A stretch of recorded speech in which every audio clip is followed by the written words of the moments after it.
Sir party నేతలకు చంద్రబాబు నాయుడు గారి హెచ్చరిక నామినేటెడ్ పదవులు పొందిన వారిని హెచ్చరించిన సీఎం పదవులు పొందినవాడు ప్రత్యేకం కాదనే స్పృహతో పనిచేయాలని సూచన. ఇది చాలా తీవ్రమైందండి వాస్తవంగా. మొన్న కూడా మనం మాట్లాడాము. మొన్న నామినేటెడ్ పోస్టులు ఆ రోజు మనం ఎక్కువ మిత్రపక్షాల కోణంలో మాట్లాడాము.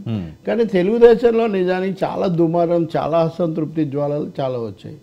ఎంత అంటే నాకు తెలిసిన మిత్రుడైతే ఛానల్లో కూర్చొని వైసీపీ నుంచి వస్తే పదవులు ఇస్తారు, మేము ఏ పాపం చేశాము, మేము చంద్రబాబు గారికి లోకేష్కి ఫోన్ చేస్తే ఫోన్ కూడా ఎత్తారు, అంత ఇదైపోయిందా మా పరిస్థితి. అవును, మొన్న పెద్ద ఇష్యూ అయింది అదే ఆయన బహిరంగంగా ఆయన మాట్లాడుతున్నాడు.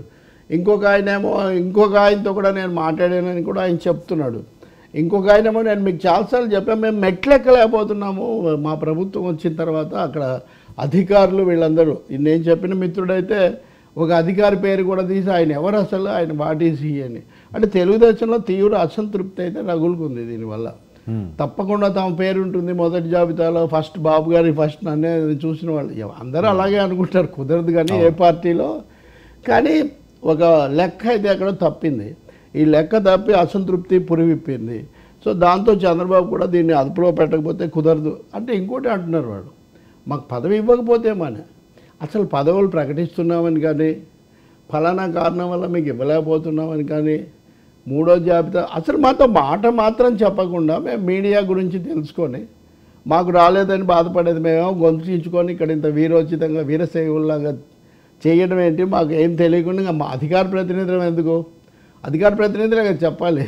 కాబట్టి అధికార ప్రతినిధులకే చెప్పట్లేదు, చాలా ఆగ్రహంగా ఉంది. సో దాంతో ఇది మనకైతే 99 ప్రేక్షకులకు ఇది వీక్షకులకు పాత వార్తే.